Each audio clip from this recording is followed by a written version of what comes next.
పేరు డాక్టర్ విజయ్ బత్తిన. నేను ఒక ఫిజియోథెరపిస్ట్ని. ఉచ్ఛ్వాస్ రీహాబిలిటేషన్ సెంటర్లో చీఫ్ ఫిజియోథెరపిస్ట్గా మరియు డైరెక్టర్గా వర్క్ చేస్తున్నాను.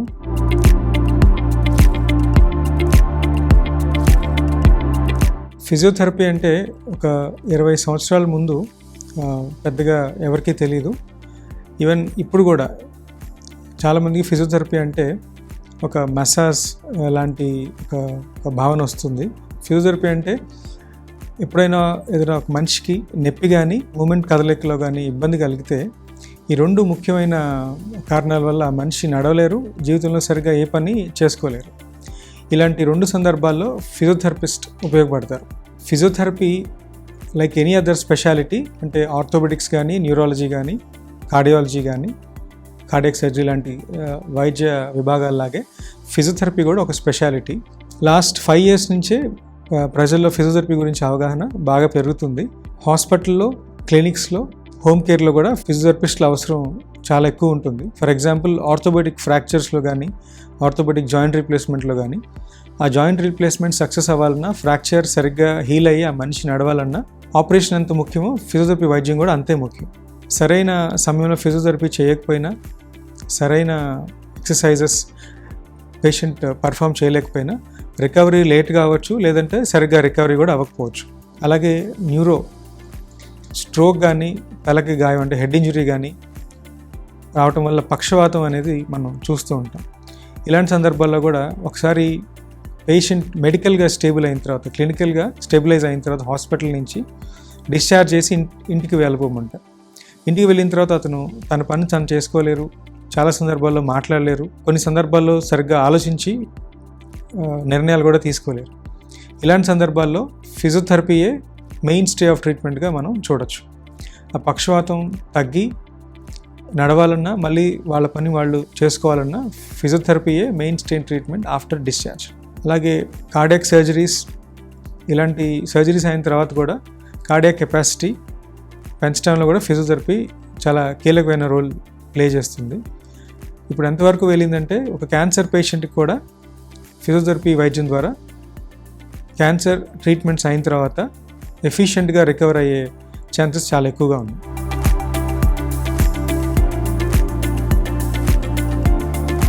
మన దేశంలో ఒక లాస్ట్ 20 years 15 years నుంచే ఈ ఫిజియోథెరపీ విద్య అనేది స్టార్ట్ చేయడం జరిగింది. ముఖ్యంగా లాస్ట్ 10 yearsలోనే చాలా ఇన్స్టిట్యూట్స్, నేషనల్ ఇన్స్టిట్యూట్స్ స్టార్ట్ చేయడం జరిగింది. అయితే మరీ ముఖ్యంగా మనకి నార్త్ సైడ్ చూస్తే బాంబేలో కానీ, గుజరాత్లో కానీ, రాజస్థాన్లో కానీ మంచి ఇన్స్టిట్యూట్స్ ఉన్నాయి. మన సౌత్లో కర్ణాటక, తమిళనాడు, ఈ మధ్య ఆంధ్రప్రదేశ్, తెలంగాణలో కూడా కొన్ని మంచి ఇన్స్టిట్యూట్స్ స్టార్ట్ అయినాయి. ఫిజియోథెరపీ కోర్సు డ్యూరేషన్ టోటల్గా బ్యాచిలర్స్ అండ్ మాస్టర్స్ అని ఉంటుంది. బ్యాచిలర్ కోర్స్ డ్యూరేషన్ 4.5 years అండి. 4 years అయిపోయిన తర్వాత 6 months ఇంటర్న్షిప్ అంటే ట్రైనింగ్ ఉంటుంది. ఈ ట్రైనింగ్ పీరియడ్లో అన్ని విభాగాల్లో, ఇప్పుడు నేను చెప్పిన అన్ని విభాగాల్లో కూడా ఒక్కొక్క నెల లేదా 2 నెలలు ట్రైనింగ్ తీసుకుంటూ ఉంటారు. కొంతమంది విద్యార్థులు 6 నెలలు అయిన తర్వాత కూడా ఎక్స్టెండెడ్ ఇంటర్న్షిప్స్ అని చేస్తూ ఉంటారు, కొంచెం ఎక్కువ ఎక్స్పీరియన్స్ తెచ్చుకోవడానికి. బ్యాచిలర్స్ అయిన తర్వాత ఎవరైతే మాస్టర్స్ చేయాలనుకుంటున్నారో వాళ్ళకి 2 years ఆఫ్ కోర్స్ ఉంటుందండి. ఈ 2 years ఆఫ్ కోర్స్ స్పెషలైజేషన్స్తో పాటు ఉంటుంది. అంటే కార్డియో, ఆర్థో, న్యూరో, ఈ మధ్య అబ్స్ట్రిక్సిక్స్ అండ్ గైనకాలజీలో కూడా మనం చూస్తున్నాం. ఇలా సబ్ స్పెషాలిటీస్లో కూడా ఈ స్పెషలైజేషన్స్ అనేవి చాలా యూనివర్సిటీస్ ఆఫర్ చేస్తుంది. ఇంకా ఇంట్రెస్ట్ ఉంటే, ఇంకా పై చదువులు చదువుకోవాలి అనుకున్న వాళ్ళకి PhDs అండ్ ఫెలోషిప్స్ కూడా ఉన్నాయి మాస్టర్స్ అయిన తర్వాత.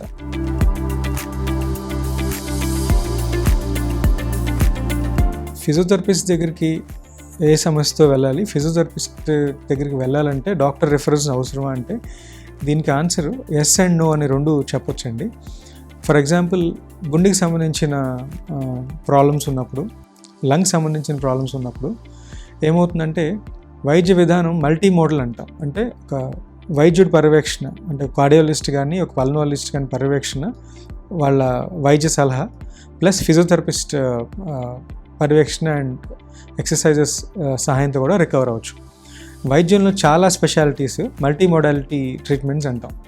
అంటే ఫర్ ఎగ్జాంపుల్ ఇందాక చెప్పినట్టు ఆర్థోపెడిషియన్ సర్జరీ అయిన తర్వాత ఫిజియోథెరపిస్ట్కి అప్పగిస్తారు. అంటే ఈ పేషెంట్కి నీ రీప్లేస్మెంట్ చేస్తే ఎక్సర్సైజ్ ద్వారా నీ స్ట్రెంథనింగ్, నీ కండరాల స్ట్రెంథనింగ్ చేసి సరిగ్గా నడిచేలాగా, సరిగ్గా వాళ్ళ జీవనశైలి ఉండేలాగా చేయడం అనమాట.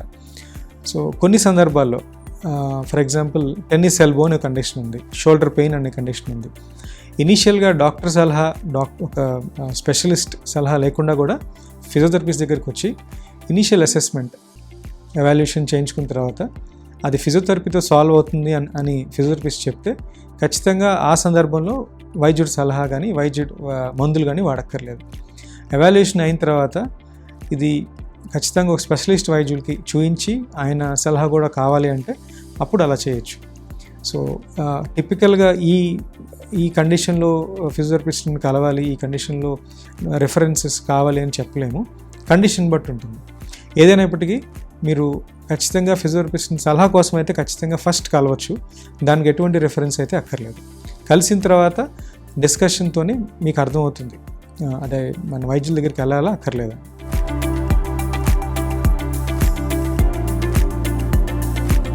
సో ఫిజియోథెరపీ వైద్యం చేయటం వల్ల నొప్పి ఎక్కువ అవుతుందా, ఎన్ని సెషన్స్ అవసరం ఉంటుందని అనుకుంటే కనుక యూజువల్గా మనం ఫిజియోథెరపిస్ట్ దగ్గరికి ఎందుకు వెళ్తూ ఉంటామంటే నొప్పి వల్ల వెళ్తాం.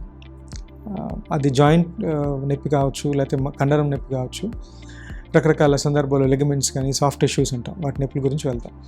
అయితే మనం వెళ్ళే ముందు చాలా రోజుల పాటు వాటిని రెస్ట్లో ఉంచడం వల్ల ఏమవుతుందంటే నొప్పితో పాటు స్టిఫ్నెస్ కూడా వస్తుంది. కొన్ని సందర్భాల్లో, అన్ని సందర్భాల్లో కాదు, కొన్ని సందర్భాల్లో ఇనీషియల్గా 1-2 రోజులు లేదంటే 3 రోజులు ఉన్న నొప్పి కంటే కొంచెం పెరిగే అవకాశం ఉంది. తర్వాత అది మెల్లమెల్లగా తగ్గుతుంది. ఈ నొప్పి ఎందుకు పెరుగుతుందంటే మనం చేతిలో కానీ ఎక్కడైతే నొప్పి ఉందో జాయింట్లో కానీ లేకపోతే మజిల్స్లో కానీ కదలిక స్టార్ట్ చేయటం వల్ల, దానివల్ల తీవ్రమైన నొప్పి అంటే సివియర్ పెయిన్ అయితే ఉండదు, కానీ కొంత పెయిన్ అయితే ఎక్సర్సైజ్ చేసేటప్పుడు మాత్రమే ఉంటుంది. ఎక్సర్సైజ్ చేయడం అయిపోయిన తర్వాత నొప్పి సాధారణంగా ఉండదు. అయితే ఎన్ని సెషన్స్ చేయాలి థెరపీ అనేది ఆ ప్రాబ్లం యొక్క ఇంటెన్సిటీ, సివియారిటీని బట్టి ఉంటుంది. ఫర్ ఎగ్జాంపుల్ ఎర్లీ స్టేజ్లో వచ్చారనుకోండి, సింపుల్గా ఒక 1 వీక్ or 10 డేస్లోనే నయమయ్యే అవకాశం ఉంది. చాలా సివియర్ స్టేజ్లో అంటే బాగా లేట్ స్టేజ్లో కనుక వస్తే అప్పుడు సహజంగా 15 రోజుల నుంచి నెల, పక్షవాతం లాంటి కండిషన్స్ అయితే కనుక కొన్ని నెలలు కూడా పట్టే అవకాశం ఉంది.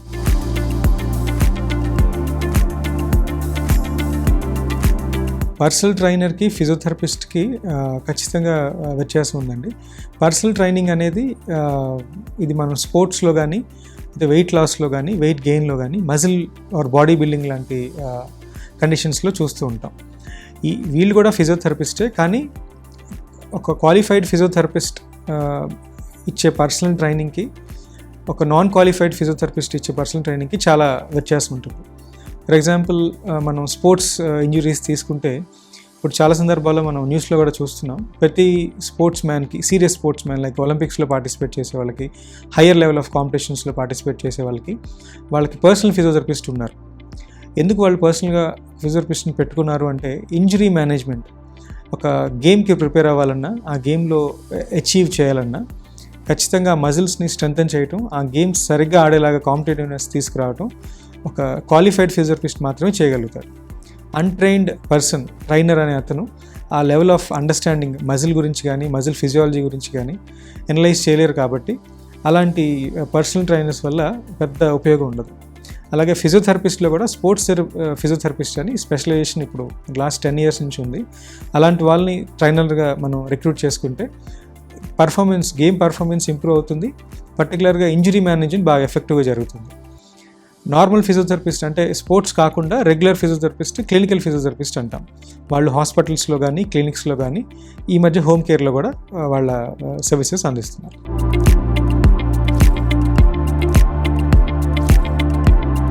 టెన్నిస్ ఎల్బో అంటే అది మెడికల్ టెర్మినాలజీలో లేటరల్ ఎపికాండైలైటిస్ అంటామండి. ఎపికాండైల్ అంటే ఈ మోచే దగ్గర ఇక్కడ ఉండే భాగం అనమాట. అదొక బోన్. ఆ బోన్ దగ్గర నుంచి కొన్ని మజిల్స్ ఆరిజిన్ అవుతాయి, అంటే స్టార్ట్ అవుతాయి అనమాట. ఈ మజిల్స్ ఇక్కడ మన మణికట్టు దగ్గర ఇన్సెట్ అవుతాయి అనమాట.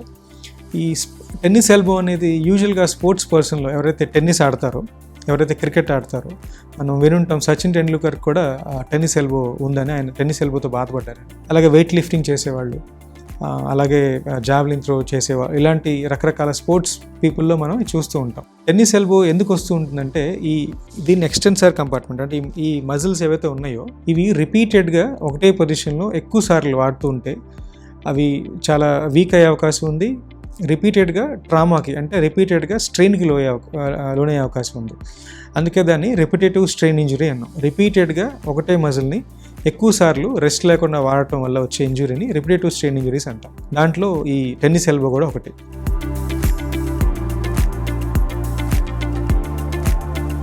ఇది మనం స్పోర్ట్స్ పీపుల్లోనే కాకుండా సాధారణంగా ఎవరైతే మహిళలు ఉంటారో ఇంట్లో ఉండే మహిళలు అంటే వాళ్ళు వంట చేయటం కానీ వాషింగ్ చేయటం కానీ రకరకాల పనులు ఒకరే చేస్తూ ఉంటారు. రిపీటెడ్గా వాళ్ళ చేతుల్ని వాడుతూ ఉంటారు. అలాంటి సందర్భాల్లో కూడా ఎక్కువ ఉమెన్లో చూస్తూ ఉంటాము. పర్టికులర్గా 40 years నుంచి 60 years ఉన్న ఉమెన్లో ఇది ఎక్కువగా రిస్క్. వాళ్ళ మజిల్ కాల్షియం డిపాజిట్స్ తక్కువగా ఉంటాయి కాబట్టి వాళ్ళకి రిస్క్ ఆఫ్ టెన్నిస్ ఎల్బో ఎక్కువ ఉంటుంది. అలాగే వృద్ధుల్లో అంటే ఒక 40-60 years ప్లస్ ఉన్న వాళ్ళలో కూడా వాళ్ళకి ఆస్టియోఆర్థరైటిస్ అంటే కార్టిలేజ్ తొందరగా ఈ కార్టిలేజ్ తక్కువ ఉండటం వల్ల మరియు ఈ మజిల్ స్ట్రెంత్ తక్కువ ఉండటం వల్ల కూడా టెన్నిస్ ఎల్బో వచ్చే అవకాశం ఉంది. వాళ్ళలోనే కాకుండా ఎవరైతే బాగా ఎక్కువ రాయాల్సి ఉంటుందో, ఎవరైతే కంప్యూటింగ్ అంటే సాఫ్ట్వేర్ ప్రొఫెషనల్స్ ఉన్నారో వాళ్ళలో కూడా రిపిటేటివ్ స్ట్రెయిన్ ఇంజరీస్ దాంట్లో టెన్నిస్ ఎల్బో ఎక్కువ చూస్తూ ఉంటాం.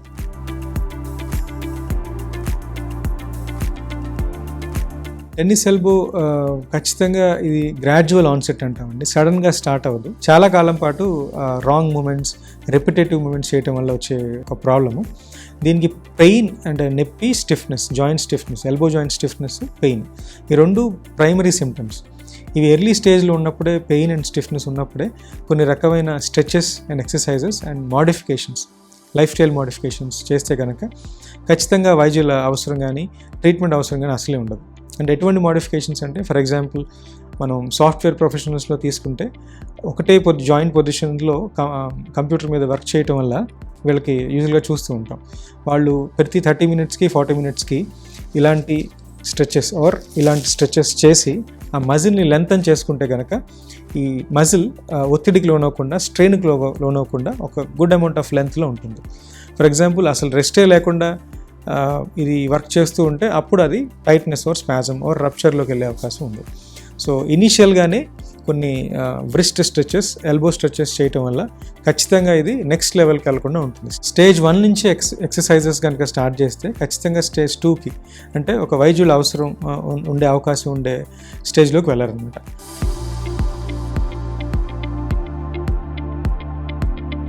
టెన్నిస్ ఎల్బో అనేది సాధారణంగా ఇక్కడ నుంచి ఇనిషియల్గా స్టార్ట్ అవుతుంది. ఇక్కడ నొప్పి, దాని తర్వాత చెయ్యి బయటికి చాపాలన్నా మూడవాలన్నా కొంత స్టిఫ్నెస్ కూడా ఉంటుంది. సాధారణంగా ఇది స్టేజ్ 1 అంటాము. ఇనిషియల్ దశలో ఇలాంటి ప్రజెంటేషన్ ఉంటుంది. దాని తర్వాత పెయిన్ ఇక్కడి నుంచి ఇక్కడ కూడా వస్తుంది, ఈ 4armకి వస్తుంది, అక్కడి నుంచి కిందకు కూడా వచ్చే అవకాశం ఉంది సెకండ్ అండ్ థర్డ్ స్టేజ్లో. అయితే ఫస్ట్ స్టేజ్లో కానీ సెకండ్ స్టేజ్లో కానీ మనం దీన్ని బాగా త్వరగా రివర్స్ చేసే అవకాశం ఉంది. థర్డ్ స్టేజ్ ఆర్ ఫోర్త్ స్టేజ్కి వెళ్ళిపోతే అప్పుడు ఖచ్చితంగా ఒక వైద్యుని సలహా మరియు ట్యాబ్లెట్స్ అండ్ ఇంజెక్షన్స్ వాడాల్సిన అవసరం, కొంత థెరప్యూటిక్ ట్రీట్మెంట్ కూడా తీసుకోవాల్సిన అవసరం ఉంటుంది. అయితే ఫస్ట్ అండ్ సెకండ్ స్టేజ్లోనే దీన్ని ఎలా ప్రివెంట్ చేయాలి, ఎలా దీన్ని టెన్నిస్ ఎల్బో అని పెయిన్ని రివర్స్ చేయాలని కొన్ని ఎక్సర్సైజెస్ మీకు ఇప్పుడు చూపిస్తాను నేను. మొదటగా ఇందాక మీకు చెప్పినట్టుగా ఇది ఒక మజిల్ స్ట్రెయిన్ ఇంజురీ, అంటే మజిల్ని బాగా రిపీటెడ్గా వాడటం వల్ల మజిల్ అనేది షార్ట్గా అడాప్ట్ అవుతుంది. దాన్ని క్రింప్ అంటాము, స్పాజమ్ అని కూడా అనొచ్చు. ఇలాంటి స్పాజమ్ ఆర్ టైట్నెస్ ఉన్నప్పుడు మొదటగా లోడ్ బేరింగ్ అంటే వెయిట్స్ లిఫ్ట్ చేసే ఎక్సర్సైజులు కానీ ఆర్ పంచింగ్ లాంటి ఎక్సర్సైజ్ కానీ చేయకూడదు. ఫస్ట్ ఆ మజిల్ని స్ట్రెచ్ చేసి ఆ మజిల్ని గుడ్ లెంత్లో ఉంచాలన్నమాట. మొదటగా ఎల్బో జాయింట్ని స్ట్రైట్గా ఉంచి వ్రిస్ట్ని ఇలా వెనక్కి చాపి వేరొక చేతితో ఈ చేతి వేళ్ళకి స్ట్రెచ్ చేయాలి. అలా ఒక 10 seconds కానీ 20 seconds కానీ హోల్డ్ చేయాలి. హోల్డ్ చేసిన తర్వాత సేమ్ ఎల్బో స్ట్రైట్గా ఉంచి మన మణికట్టుని కిందకి స్ట్రెచ్ చేసుకోవాలి. ఇలా ఒక 10 to 20 seconds హోల్డ్ చేయాలి. సేమ్ ఎక్సర్సైజ్ ఒక 10 నుంచి 20 స్ట్రెచెస్ పాటు చేయాలి. స్ట్రెచ్చింగ్ ఎక్సర్సైజ్ చేసిన తర్వాత మనం ఒక 1 kg డంబెల్ కానీ 1 or 2 kgs డంబెల్ కానీ ఒక 1 liter వాటర్ కానీ తీసుకొని ఇలా కిందకి మాత్రమే చేయాలి. ఎల్బో స్ట్రైట్గా ఉంచి రిస్ట్ వేళ్లతో ఇది వాటర్ బాటిల్ కానీ 1 kg డంబెల్ కానీ పెట్టుకొని 10 సార్లు 10 రెపిటేషన్స్ కిందకి న్యూట్రల్కి తీసుకురావాలి. ఇనీషియల్గా ఇలా కిందకి మాత్రమే చేయాలి. నొప్పి కొంచెం తగ్గిన తర్వాత ఇలా పైకి కూడా ఎక్సర్సైజ్ చేయొచ్చు. ఇనిషియల్ స్టేజ్లోనే పైకి కూడా అంటే మజిల్ మళ్ళీ లోడ్ అయ్యి స్ట్రెయిన్ అయ్యే అవకాశం ఉంది. సో మొదటి వారం లేదా 2 వారాలు కిందకి చేసే ఎక్సర్సైజ్ మాత్రమే చేయాలి. 2 వారాలు అయ్యి నొప్పి తగ్గిన తర్వాత పైకి అనే ఎక్సర్సైజ్ కూడా కలిపి చేయాలి. టెన్నిస్ ఎల్బో నొప్పి మరియు స్టిఫ్నెస్ ఎలా తగ్గించుకోవాలో కొన్ని స్ట్రెచెస్ మరియు ఎక్సర్సైజెస్ చూసాము. అయితే నొప్పి తగ్గిన తర్వాత చాలామంది ఎక్సర్సైజెస్ సరిగ్గా కంటిన్యూ చేయకపోవటం వల్ల మళ్ళీ నొప్పి తిరిగి వస్తుంది. ఇది చాలా ముఖ్యమైన విషయం, ఎందుకంటే నొప్పి తగ్గించడమే కాదు మళ్ళీ తిరిగి రాకుండా కూడా చూసుకోవాలి. Prevention is also important. ఎందుకంటే నొప్పి తగ్గిన తర్వాత మళ్ళీ వస్తే ఒక్కొక్కసారి మనం అంతకుముందు చేసిన వైద్యం మళ్ళీ పని చేయకపోవచ్చు. అందుకని ఆ మజిల్ ఏదైతే స్ట్రెయిన్ అయిందో, యూజువల్గా ఎందుకు స్ట్రెయిన్ అవుతుందంటే మజిల్ బాగా వీక్ అవటం వల్ల. ఏదైనా పని చేసేటప్పుడు కొంత మజిల్ స్ట్రెంత్ అవసరం ఉంటుంది. ఆ పని చేసేంత మజిల్ స్ట్రెంత్ కనుక లేకపోతే మజిల్ ఒత్తిడికి స్ట్రెయిన్కి లోనవుతుంది. అంతకుముందు టెన్నిస్ ఎల్బో వచ్చిందంటే బహుశా మజిల్ వీక్గా ఉండటం వల్లే ఆ టెన్నిస్ ఎల్బో అనేది రావడం జరిగింది. సో ఈసారి మళ్ళీ ఒకసారి నొప్పి తగ్గిన తర్వాత మళ్ళీ రాకుండా ఉండాలంటే మజిల్ని స్ట్రెంథన్ చేసుకోవాలి. ఆ మజిల్ స్ట్రెంథన్ చేసుకోవడానికి రకరకాల పరికరాలు ఉన్నాయి. దాంట్లో చాలా ముఖ్యమైనది థెరాబ్యాండ్ అంటాం. థెరాబ్యాండ్ అంటే ఏం లేదు, ఒక ఎలాస్టిక్ రెసిస్టెన్స్ బ్యాండ్ అంటాము. ఇది రకరకాల కలర్స్లో దొరుకుతుంది. ఒక్కొక్క కలర్కి ఒక రెసిస్టెన్స్ ఉంటుంది. ఇనీషియల్గా మనం లైట్ రెసిస్టెన్స్ ఉన్న థెరాబ్యాండ్ని తీసుకోవాలి. తీసుకొని ఎలా ఎక్సర్సైజ్ చేయాలో ఇప్పుడు నేను చూపిస్తాను. చూడండి, ఈ థెరాబ్యాండ్ చాలా లూజ్గా కొంత రెసిస్టెన్స్ మాత్రమే నాకు ఆఫర్ చేస్తుంది. ఎప్పుడైనా టెన్నిస్ ఎల్బోకి నొప్పి స్టిఫ్నెస్ తగ్గిన తర్వాత ఇనీషియల్గా ఇలాంటి థెరాబ్యాండ్తో ఎక్సర్సైజెస్ స్టార్ట్ చేయాలి. ఎలాంటి ఎక్సర్సైజెస్ చేయాలంటే ఈ థెరాబ్యాండ్ని ఒక విండో కానీ ఆర్ ఏదన్నా స్ట్రక్చర్కి కట్టేసి నొప్పి ఉన్న చేత్తో మొదటిగా ఈ wrist జాయింట్ని left and right కదిలించాలి.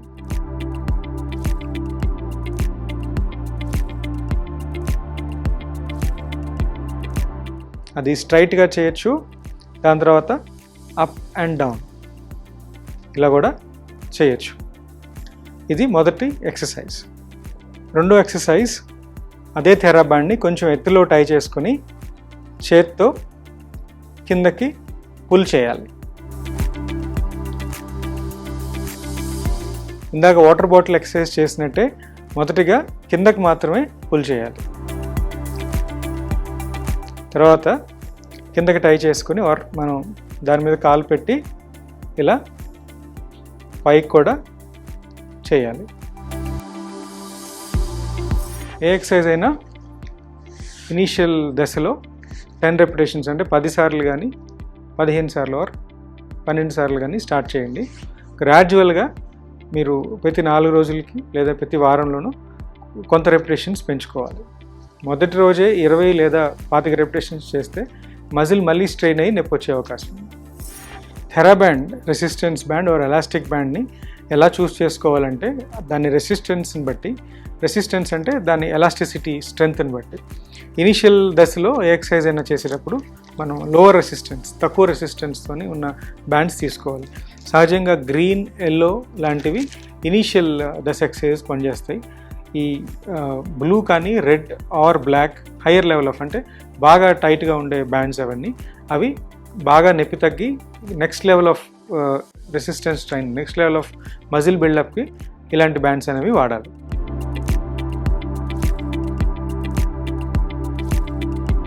Tennis ఎల్బోకి స్టేజెస్ ఉంటాయండి. ఇనీషియల్ స్టేజ్లో నొప్పి అండ్ స్టిఫ్నెస్ అకేషనల్గా వస్తుంది, ఎప్పుడైతే పని చేస్తామో అప్పుడే ఉంటుంది. Second stage or third stage వచ్చేటప్పటికి ఏమవుతుందంటే ఏ పని చేసినా సరే నొప్పి వస్తుంది. అది 24/7 ఉంటుంది అన్నమాట.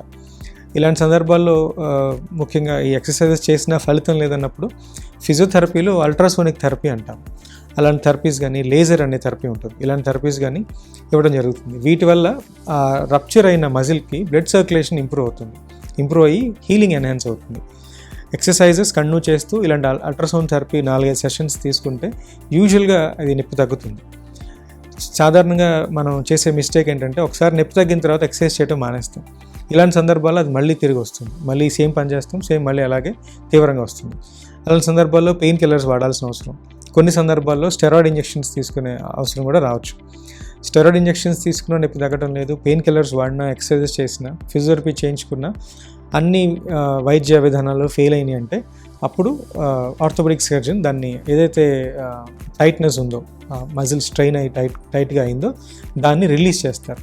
అలాంటి సందర్భాల్లో సర్జరీ అవసరమయ్యే అవకాశం ఉంటుంది. ఈవెన్ సర్జరీ అయిన తర్వాత కూడా మళ్ళీ రీహాబిలిటేషన్, మళ్ళీ ఎక్సర్సైజెస్ చేస్తే అది రికవర్ అవుతుంది.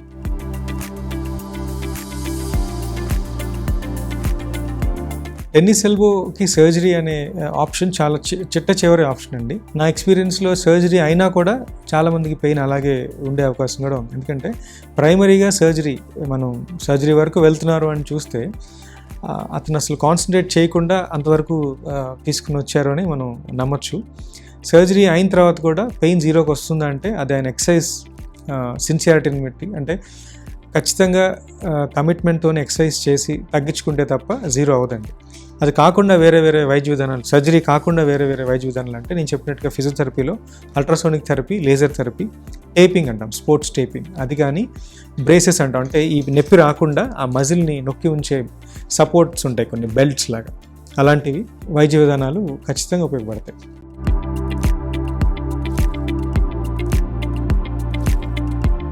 నెక్ పెయిన్ అనేది ఇప్పుడు ఈ మధ్య మరీ లాస్ట్ 5 to 10 years నుంచి చాలా ఆల్మోస్ట్ ప్రతి 10 మందిలో 2-3 నెక్ పెయిన్ కంప్లైంట్ అనేది ఏదో ఒక లైఫ్ స్టేజ్లో చూస్తూనే ఉన్నాం. ఈ మధ్య నా ఎక్స్పీరియన్స్ ఎలా ఉందంటే మరీ 15 ఏళ్ళు 12 ఏళ్ళ పిల్లల్లో కూడా నెక్ పెయిన్ అనేది చూస్తున్నాం. అంటే this is definitely life style వల్ల అని చెప్పచ్చు. నెక్ స్పైన్ అనేది చాలా అన్స్టేబుల్ జాయింట్ అనమాట. అండ్ దెన్ నెక్ చుట్టుపక్కల ఉన్న మజిల్స్ కూడా చాలా అంత బల్కీగా ఉండవు, అంత థిన్గా ఉంటాయి అన్నమాట. యూజువల్గా ఎక్కువగా మన బాడీలో నాలుక, నోరు తర్వాత మనం ఎక్కువ వాడే జాయింట్ ఏమైనా ఉందంటే స్పైన్ జాయింట్. అది పర్టికులర్గా సర్వైకల్, అంటే నెక్ సంబంధించిన ఏరియా. ఇది మనం ఏ పని చేయాలన్నా, ఫర్ ఎగ్జాంపుల్ ఎవరైనా మాట్లాడుతున్నారన్నా సరే మనం వాళ్ళని వింటున్నాము అని చెప్పడానికి కూడా తల ఇలా నాడ్ చేస్తాం. ఇలాంటి నాడ్ కూడా చాలాసార్లు నెక్ పెయిన్కి దారితీస్తుంది, అంత సెన్సిటివ్ అయిన జాయింట్. మరి ముఖ్యంగా నెక్ పెయిన్లో చాలా రకాలైన పెయిన్స్ ఉన్నాయి.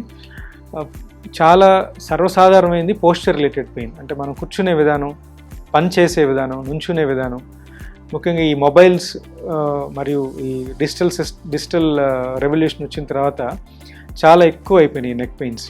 ఎందుకంటే ఒకటే పొజిషన్లో మనం బ్రౌజ్ చేయటం కానీ, చాట్ చేయటం కానీ, ఫోన్లో మాట్లాడడం కానీ మరీ ఎక్కువైపోయింది. దీనివల్ల నెక్ పెయిన్స్ అనేవి అంతకుముందు 40 years 50 years ఉన్న వాళ్ళకే ఉంటుండేవి వయసు రీత్యా. కానీ ఈసారి ఇందాక మీకు చెప్పినట్టుగా 12-15 సంవత్సరాల ఉన్న పిల్లల్లో కూడా, అంటే మరీ ఈ మధ్య కోవిడ్ అది రావటం వల్ల వాళ్ళు కూడా ఈ ఆన్లైన్ క్లాసెస్, జూమ్ క్లాసెస్ వల్ల వాళ్ళు కూడా రోజంతా సిస్టమ్ మీద స్పెండ్ చేయటం, వాళ్ళకు కూడా సరైన పోస్చర్ కరెక్షన్ కానీ, పోస్చర్లో ఎలా కూర్చోవాలి, ఎంతసేపులో బ్రేక్ తీసుకోవాలి, ఇలాంటి ఇన్స్ట్రక్షన్ లేకపోవటం వల్ల వాళ్ళకు కూడా ఆ వయసు నుంచే రావటం జరుగుతుంది. అయితే నెక్ పెయిన్లో ఇందాక చెప్పినట్టుగా సరైన పోస్చర్ అడాప్ట్ చేసుకోవటం వల్ల, సరైన పోస్చర్లో కూర్చొని పని చేయకపోవటం వల్ల, సరైన టైం అంటే ఒక స్టిపులేటెడ్ టైంలో బ్రేక్స్ తీసుకోవటం వల్ల, పీరియాడిక్ బ్రేక్స్ తీసుకోకపోవటం వల్ల వచ్చే పెయిన్సే చాలా ఎక్కువ వాల్యూమ్లో ఉంటాయి, ఎక్కువ శాతం ఉంటాయి. తర్వాత వచ్చేది ఇలా పోస్చర్ వల్ల వచ్చిన పెయిన్స్ అశ్రద్ధ చేయటం, లేకపోతే ఏదో పెయిన్ కిల్లర్స్ వాడేసి వాటిని అక్కడికక్కడ మేనేజ్ చేయటం వల్ల నెక్స్ట్ స్టేజ్కి వెళ్ళి డిస్కల్ పెయిన్స్, అంటే డిస్క్ కంప్రెషన్లకు లోనయ్యి వర్టిబ్రా, సర్వికల్ వర్టిబ్రా నుంచి బయటకు వచ్చి స్పైనల్ కార్డ్ని కంప్రెస్ చేసే పెయిన్ని డిస్క్ పెయిన్ అంటారు అనమాట. సహజంగా డిస్క్లో 90% వాటరే ఉంటుంది, 10% మ్యూకోపాలిసాకరైడ్ అని ఉంటుంది అనమాట. సహజంగా 50 to 60 years వచ్చే వరకు అది పనికొస్తుంది. ఎందుకంటే రెగ్యులర్ హ్యూమన్ వర్క్ అవర్స్ చూస్తే 8 hours, కానీ ఈ రోజులో చూస్తే 8 hours కంటే చాలా ఎక్కువే పనిచేస్తుంది. మరి ముఖ్యంగా ఈ కోవిడ్ వచ్చిన తర్వాత ఇంట్లోనే ఉండి వర్క్ ఫ్రమ్ హోమ్ చేయటం వల్ల ఈ పెయిన్స్ అనేవి మరీ ఎక్కువైపోయింది. ఎందుకంటే wrong posture, lengthy amount of time, ఈ కారణాల వల్ల ఇలాంటి పెయిన్స్ మరీ ఎక్కువైపోయింది. సో పోస్చర్ నుంచి నెక్స్ట్ లెవెల్కి వచ్చే పెయినే డిస్కల్ పెయిన్. ఇంకొక రకమైన పెయిన్ ట్రొమాటిక్ పెయిన్, అంటే పడిపోవటం కానీ లేకపోతే సడన్గా నెక్ మజిల్స్ స్ట్రెయిన్ అవ్వటం కానీ ఇలాంటి ఇంజురీకి సంబంధించిన పెయిన్స్ కూడా నెక్ పెయిన్లో మనం చూడొచ్చు. అవి కాకుండా కొన్ని రకమైన సర్వైకల్ రిలేటెడ్ జబ్బులు, అంటే క్యాన్సర్లు కానీ లేకపోతే ఎక్కువ ఎక్స్ట్రా బోన్ ఉంటాం, సర్వైకల్ రిబ్ అంటాం, అలాంటి సందర్భాల్లో కూడా ఈ నెక్ పెయిన్స్ మనం చూస్తూ ఉంటాం. కొన్ని సందర్భాల్లో బోన్ బాగానే ఉంటుంది, డిస్క్ కూడా బాగానే ఉంటుంది, కానీ చుట్టుపక్కల బోన్ మరియు డిస్క్ చుట్టుపక్కల ఉన్న మజిల్స్ ఏవైతే ఉన్నాయో అవి వీక్ అయిపోతాయి. అవి వీక్గా అయిన సందర్భాల్లో కూడా ఈ నెక్ పెయిన్ చూస్తూ ఉంటాం. కొన్ని రకాల నెక్ పెయిన్స్ ఎలా ఉంటాయంటే అవి మెడ దగ్గర నుంచి తల భాగంలో ఎక్కువ పెయిన్ వస్తూ ఉంటుంది. ఈ రకమైన నెక్ పెయిన్ మనం సర్వైకోజెనిక్ హెడేక్ అంటాం. మెడ నొప్పితో పాటు తలనొప్పి కూడా ఉంటుంది. ఇది ముఖ్యంగా బాగా స్ట్రెస్ తీసుకునే వాళ్ళు, బాగా సెన్సిటివ్ పీపుల్లో ఎక్కువ చూస్తూ ఉంటాం. ఇలాంటి సర్వైకోజెనిక్ హెడేక్ పెయిన్స్ చూస్తే మనకి మైగ్రెయిన్ తలనొప్పుల్లాగా, సైనసైటిస్ తలనొప్పుల్లాగా ఉంటాయి, కానీ అవి నెక్కి సంబంధించిన పెయిన్స్. ఈ మధ్య టెక్స్ట్ నెక్ సిండ్రోమ్ అని కొత్తగా వచ్చింది. అంటే ఎక్కువసేపు తల ఉంచి మనం మొబైల్ యూస్ చేయడం వల్ల మన వర్టిబ్రల్ కాలం, పర్టికులర్గా సర్వైకల్ వర్టిబ్రల్ కాలం అంటే స్పైనల్ కార్డ్ అరేంజ్ అయ్యే విధానం, మెకానిక్స్ అన్నీ మారిపోయి C5 C6 దగ్గర ఆర్ C6 C7 దగ్గర ఉన్న వర్టిబ్రా ముందుకు జరుగుతుంది. ఇది జరగటం వల్ల కూడా నెక్ పెయిన్స్ వచ్చే అవకాశం ఉంది. సో ఇవి అక్వైర్డ్ పెయిన్స్ అనమాట, అంటే మన లైఫ్ స్టైల్ సరిగ్గా లేకపోవటం వల్ల వచ్చే పెయిన్స్. ఇవే కాకుండా కొన్ని రకమైన నరాల కంప్రెషన్స్, అంటే డిస్క్ కాకుండా వేరే స్ట్రక్చర్స్, సర్వికల్ జాయింట్లో ఉన్న స్ట్రక్చర్స్ కంప్రెస్ అవటం వల్ల, అవి వీక్గా ఉండటం వల్ల వచ్చే మెండెప్పులు కూడా ఉంటాయి.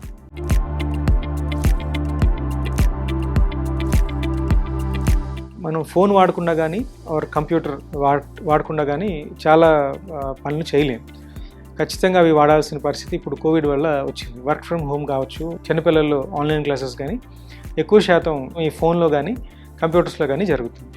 అయితే అలాంటి సందర్భాల్లో ఎలాంటి పోస్చర్ అడాప్ట్ చేసుకోవాలి, ఎలాంటి పోస్చర్లో ఉంటే మనకి నెక్ పెయిన్స్ అనేవి రావు, ఆర్ వచ్చినా ఎలాంటి పోస్చర్స్ అడాప్ట్ చేయడం వల్ల అవి తగ్గుతాయి అనేది మనం ఇప్పుడు చూద్దాం.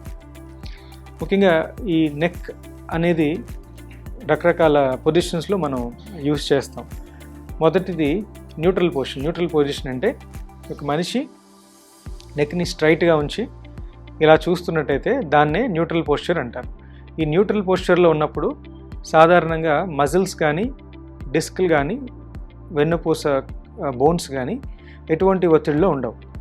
అంటే వెయిట్ ఎంతైతే మనం తీసుకుంటున్నామో అది అంత ఎక్కువగా ఒత్తిడి కలిగించదు వెన్నుపూసలోకి సంబంధించిన స్ట్రక్చర్స్లో. మనం ఒకవేళ దీన్ని ఇలా కిందకి పెట్టి చూసినా, అయితే పూర్తిగా పైకి ఇలా పెట్టి చూసినా ఒత్తిడి అనేది చాలా ఎక్కువగా మెడ కండరాల్లోనూ, మెడ డిస్కుల్లోనూ ఎక్కువగా చూసే అవకాశం ఉంది. ఆ వెయిట్, ఆ ఒత్తిడి ఎంతసేపు అయితే మనం ఇలా చూసి ఉంటామో అంతకి డబుల్ అవుతూ ఉంటుంది, మల్టిప్లై అవుతుంది. ఫర్ ఎగ్జాంపుల్ 10 నిమిషాలు చూస్తే కొంత వెయిట్ పడుతుంది. అదే మనం ఒక అరగంటో లేదా గంటో చూస్తే ఆ వెయిట్ అనేది క్రమేణా చాలా ఎక్కువగా పెరుగుతుందన్నమాట. అయితే మనం గుడ్ పోస్చర్ ఎలా అడాప్ట్ చేసుకోవాలంటే, మన కూర్చున్న చైర్ నుంచి 1 హ్యాండ్ డిస్టెన్స్లో, ఒక చెయ్యి డిస్టెన్స్లో టేబుల్ ఉండాలి. ఆ టేబుల్ మీద మనం చూసే ఫోన్ కానీ ఆర్ ల్యాప్టాప్ ఆర్ కంప్యూటర్ ఉంచుకోవాలి. దీనివల్ల ముఖ్యంగా మనం నెక్ న్యూట్రల్గా పెట్టుకోవడమే కాకుండా మన కళ్ళకు కూడా ఎక్కువ స్ట్రెయిన్ ఉండదు అనమాట. ఎప్పుడైతే దగ్గరగా చూస్తామో ఖచ్చితంగా మన కళ్ళకి స్ట్రెయిన్ అవుతుంది, మనం నెక్ని ఇలా పెట్టి చూడలేము, ఖచ్చితంగా ఇలా ఉంచి చూడాల్సి వస్తుంది.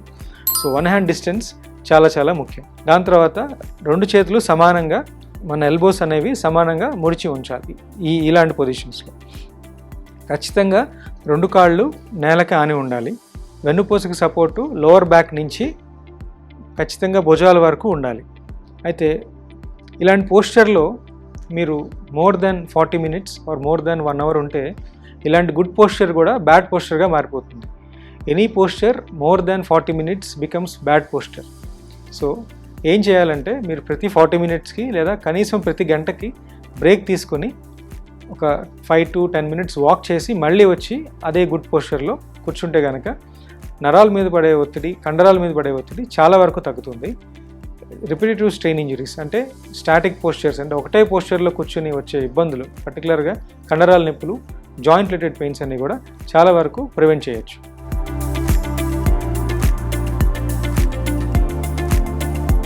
అలాగే ల్యాప్టాప్ మీద వర్క్ చేసేవాళ్ళు, సాఫ్ట్వేర్ ప్రొఫెషనల్ కావచ్చు, స్టూడెంట్స్ కావచ్చు, ఎలాంటి ఎత్తులో ల్యాప్టాప్ పెట్టుకొని పనిచేయాలో ఇప్పుడు మీకు చూపిస్తాను. ల్యాప్టాప్ కూడా 1 హ్యాండ్ డిస్టెన్స్లో ఉంది. నా తల న్యూట్రల్గా ఉంది, నా నెక్ న్యూట్రల్గా ఉంది. ఇలాంటి పొజిషన్స్లో ల్యాప్టాప్ మీద 40 minutes to 1 hour వర్క్ చేసినా ఎక్కువగా నెక్ మీద స్ట్రెయిన్ పడదు, ఎందుకంటే నెక్ న్యూట్రల్ పొజిషన్లో ఉంది. ఫర్ ఎగ్జాంపుల్ నేను ఇలా కాళ్ళ మీద పెట్టుకు వర్క్ చేసుకోవాలంటే ఖచ్చితంగా నేను నా తల కిందకు వంచాలి, లేదా ఇలా పైకి పెట్టుకొని వర్క్ చేయాలన్నా సరే నా తల చాలా ఎక్కువసేపు పైన ఉంచాల్సి ఉంటుంది. సో ఈ పోస్చర్ కానీ అవాయిడ్ చేసి ఇలాంటి ఒక న్యూట్రల్ పొజిషన్లోనే ల్యాప్టాప్ అనేది యూజ్ చేయాలి.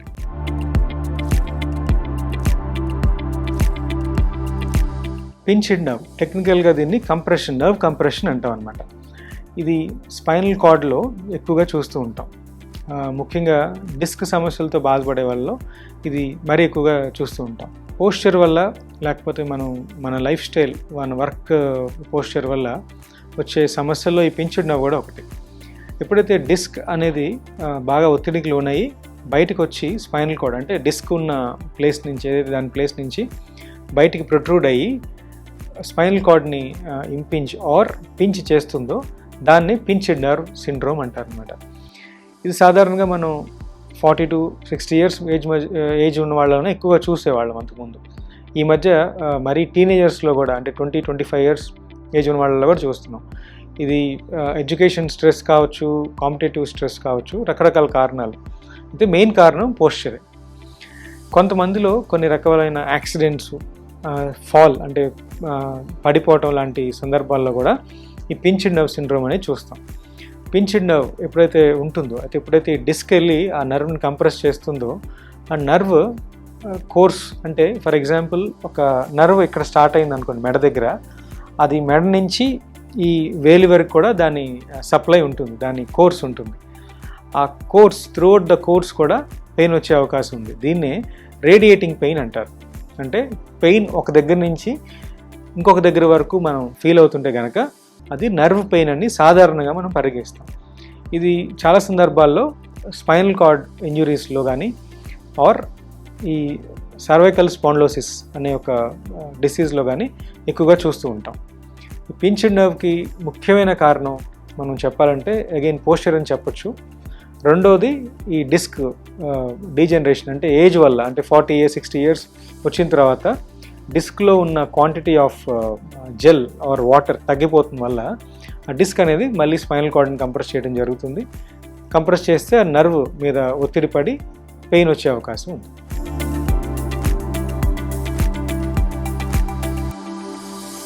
పించ్డ్ నర్వ్ మనం మొదటగా ఎలా గుర్తుపట్టాలి ఇది పించ్డ్ నర్వా కాదా అనేది? ఇది మనకు మనం చెక్ చేసుకోవడం, మనకు మనం తెలుసుకోవడం అనేది కొంచెం కన్ఫ్యూజన్ కలిగిస్తుంది.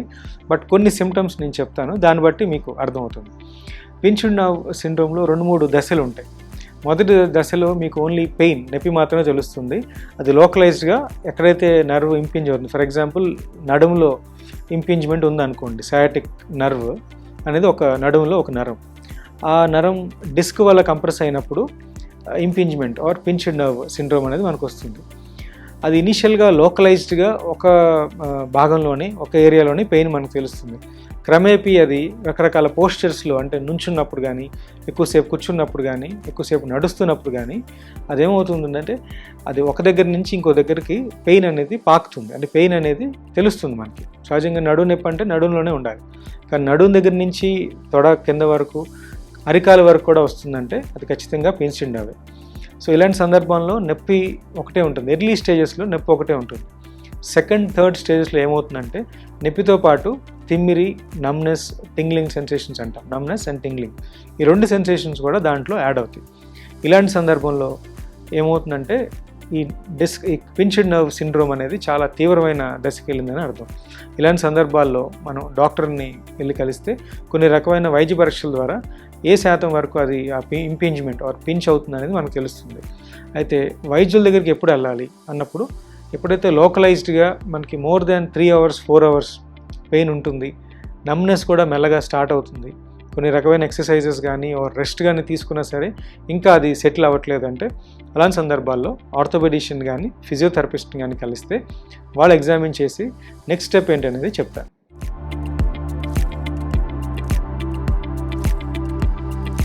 నెక్ పెయిన్ రాకుండా ఎర్లీ స్టేజ్లో ఉన్నప్పుడు ఎలాంటి ఎక్సర్సైజెస్ చేస్తే కొంత ఉపశమనం జరుగుతుంది అనేది చూద్దాం. ఇలాంటి ఎక్సర్సైజెస్ సహజంగా మీరు వైద్యుల పర్యవేక్షణలో చేస్తే మంచిది. చాలా ఎక్కువ తీవ్రంగా ఉన్న నెక్ పెయిన్ ఉన్నవాళ్ళు, ఒకవేళ నెక్ పెయిన్ వల్ల కళ్ళు తిరుగుతుంది అన్నవాళ్ళు ఇలాంటి ఎక్సర్సైజెస్ చేయకండి. మొదటగా రేంజ్ ఆఫ్ మోషన్ ఎక్సర్సైజెస్ అంటాం. అంటే మెడ రేంజ్ ఆఫ్ మోషన్ అంటే దాని కదలికని మనం ఇంప్రూవ్ చేసే ఎక్సర్సైజెస్ చేద్దాం. అవి ఎలాగో ఇప్పుడు చూద్దాం. మొదటగా తల వెనక్కి న్యూట్రల్కి, తర్వాత న్యూట్రల్ నుంచి కిందకి, తర్వాత న్యూట్రల్ నుంచి రైట్కి లెఫ్ట్కి, తర్వాత న్యూట్రల్ నుంచి సైడ్కి, లెఫ్ట్ అండ్ రైట్. ఇది మొదటి ఎక్సర్సైజ్ ప్యాటర్న్. ఇది ఒక్కొక్క ఎక్సర్సైజ్ మీరు 10 లేదా 15 సార్లతో స్టార్ట్ చేయొచ్చు. తర్వాత నెక్ స్ట్రెచెస్ చూద్దాం. నెక్ స్ట్రెచెస్లో మొదటిది చాలామందికి ఈ మజిల్స్, మెడ చుట్టుపక్కల ఉన్న మజిల్స్ అన్నీ టైట్గా ఉండటం వల్ల కూడా నెక్ పెయిన్స్ వస్తూ ఉంటాయి. అది పోస్చర్ వల్ల కావచ్చు, రకరకాల కారణాల వల్ల కావచ్చు. సో ఆ మజిల్స్ని కూడా స్ట్రెచ్ చేయాలి మనం. ఎలాంటి స్ట్రెచెస్ ఇప్పుడు చూద్దాం. మొదటగా ఈ మెడని ఒక సైడ్కి రొటేట్ చేసి ఆపోజిట్ సైడ్ ఇలా స్ట్రెచ్ చేసుకోవచ్చు. ఒక 10 సెకండ్స్ ఆ పొజిషన్లో ఉంచిన తర్వాత మళ్ళీ న్యూట్రల్కి తీసుకొచ్చి ఇంకొక వైపుకి రొటేట్ చేసి ఆపోజిట్ సైడ్ ఇలా స్ట్రెచ్ చేసుకోవచ్చు. ఒక 10 to 20 సెకండ్స్ ఇలా ఉండి మళ్ళీ న్యూట్రల్కి రావచ్చు. ఇది మొదటి స్ట్రెచ్. తర్వాత పక్కకి తలని ఉంచి ఇంకొక చెయ్యి సహాయంతో ఇలా స్ట్రెచ్ చేసుకోవాలి. అలాగే ఆపోజిట్ సైడ్. తర్వాతది చిన్ టక్ ఎక్సర్సైజ్. తలని న్యూట్రల్లో ఉంచి మెడని ఇట్లా వెనక్కి ముందుకి, వెనక్కి ముందుకి ఇలా చిన్ టక్ ఎక్సర్సైజ్ చేయాలి. ప్రతి ఎక్సర్సైజు 10 లేదా 15 సార్లు చేయొచ్చు. ఈ ఎక్సర్సైజ్ చేయటం వల్ల ఇనీషియల్గా నొప్పి కొంచెం పెరిగినట్టు అనిపించవచ్చు, క్రమేపీ అది తగ్గుతుంది. మరీ చాలా ఎక్కువ అవుతుంది నొప్పి అంటే మీ వైద్యుడిని కానీ ఫిజియోథెరపిస్ట్ని కానీ కలవండి.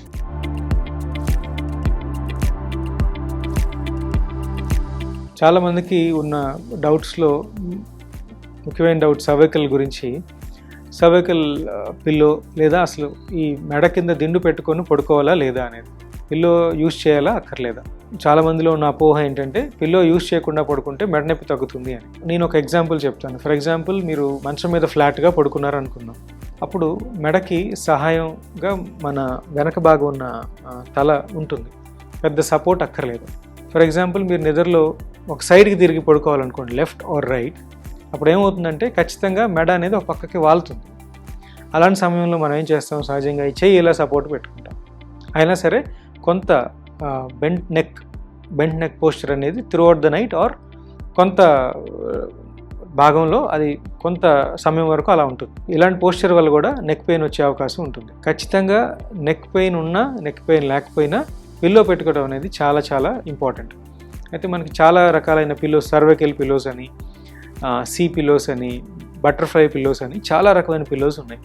ఎటువంటి పిల్లో మనం సెలెక్ట్ చేసుకోవాలి మెడ నొప్పి రాకుండా ఉండాలంటే, మెడ నొప్పి వచ్చి తగ్గించుకోవాలంటే మనం మెజర్ చేసుకోవాలి. ఈ భుజం దగ్గర నుంచి ఈ చెవి వరకు ఉన్న డిస్టెన్స్ ఏదైతే ఉందో అది మనం పిల్లో సైజ్, పిల్లో బ్రెత్ అంటాం, అంత బ్రెత్ ఉన్న పిల్లో మనం వాడాలి.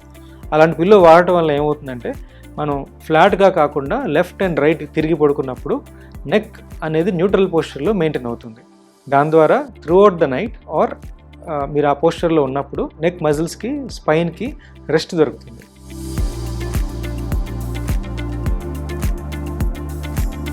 చాలామంది పేషెంట్స్ మనం సర్వైకల్ కాలర్ వాడుతూ ఉండగా చూస్తూ ఉంటాం. అయితే దీని గురించి కొంచెం తెలుసుకుందాం మనం. సర్వైకల్ కాలర్స్ 2 నుంచి 3 రకాలు వరకు ఉన్నాయి. మొదటి రకం సాఫ్ట్ కాలర్ అంటాం. అంటే చూడండి, ఇది ఈ ఫ్యాబ్రిక్ చాలా సాఫ్ట్గా ఉంది, స్పాంజ్ ఉంటుంది లోపల. దీన్నే సాఫ్ట్ కాలర్ అంటాము. ఇది మెడ నొప్పులు, అంటే మరీ ముఖ్యంగా మెడకి రెస్ట్ ఇవ్వాలి, మెడ అటు ఇటు కూడా కదిలించకూడదు, అంత భరించలేని నొప్పి ఉందన్నప్పుడు మెడకి సపోర్ట్ సిస్టమ్గా ఈ సాఫ్ట్ కాలర్ అనేది వాడచ్చు. Next type semi hard collar. అంటే కొంత ఇది స్పంజ్ ఉంది కదా, అది కొంత స్పంజ్, కొంత వేరే రిజిడ్ మెటీరియల్తోనే చేసుంటారు. అది మెడ ఎముకల్ని, డిస్క్ని స్టెబిలైజ్ చేయాలి. చాలా ఇంపింజ్మెంట్, అంటే డిస్క్ బయటకు వచ్చి స్పైనల్ కార్డ్ని ఖచ్చితంగా కంప్రెస్ చేస్తుంది.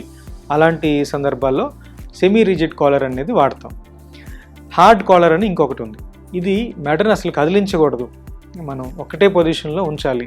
లోపల కొంత డ్యామేజ్ జరిగింది, అది డిస్క్ కావచ్చు, బోన్ కావచ్చు, ఆర్ నరం కావచ్చు, చాలా రెస్ట్ ఇవ్వాలి. అంటే మోర్ దెన్ 24 hours 48 hours ఒక పోస్చర్లోనే మెయింటైన్ చేయాలి అన్నప్పుడు హార్డ్ కాలర్ వాడతాం.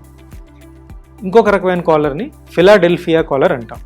ఫిలాడెల్ఫియా కాలర్ ఎవరికి వాడతామంటే మెడ bone fractures, spinal cord, severe spinal cord injuries ఉన్న వ్యక్తుల్లో సర్జరీకి ముందు, సర్జరీకి తర్వాత మెడ నరాలని, మెడ కండరాలని మరియు బోన్స్ని స్టేబుల్గా లాక్డ్ స్టేజ్లో ఉంచడానికి ఫిలాడెల్ఫియా కాలర్ వాడతాం.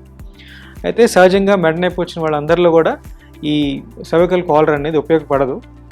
ఎవరికైతే మెడ నొప్పి చాలా తీవ్రంగా ఉందో, మెడ అటు ఇటు తిప్పడానికి కూడా కష్టంగా ఉందో, కొంత సపోర్ట్ అవసరం ఉంది, వర్క్కి వెళ్ళాలి, లేదంటే ఏదైనా ట్రావెలింగ్ చేయాలి, అలాంటి సందర్భాల్లో ఈ సర్వైకల్ కాలర్ అనేది ఉపయోగపడుతుంది. ఈ సర్వైకల్ కాలర్ పర్టికులర్గా మెడ నొప్పులకి వాడటం, మరి ఎక్కువ రోజులు వాడటం అనేది అంత రికమెండెడ్ ప్రాసెస్ కాదు. కొంత నొప్పి కంట్రోల్ అయింది అనిన తర్వాత ఈ సర్వైకల్ కాలర్ వాడటం అనేది ఆపేసేయాలి.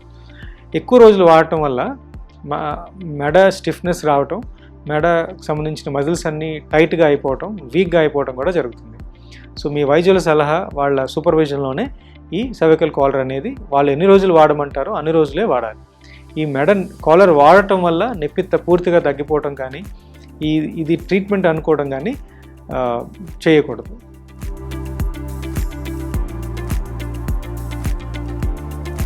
ఇప్పుడు మనం సర్వైకల్ కాలర్ ఎలా వేసుకోవాలి, వేసుకున్న తర్వాత ఎలాంటి పోస్చర్లో ఉంటే ఇది పెట్టుకోవడం వల్ల ఉపయోగం ఉందో మనం ఇప్పుడు చూద్దాం. ఈ సర్వైకల్ కాలర్ పెట్టుకునేటప్పుడు నెక్ అనేది న్యూట్రల్ పొజిషన్లో ఉంచి పెట్టుకోవాలి.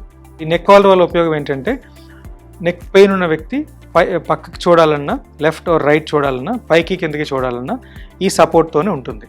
ఎక్కువ మూమెంట్ అనేది ఇది అలౌ చేయదు. దాంతోపాటుగా చిన్ దగ్గర సపోర్ట్ కూడా దొరుకుతుంది.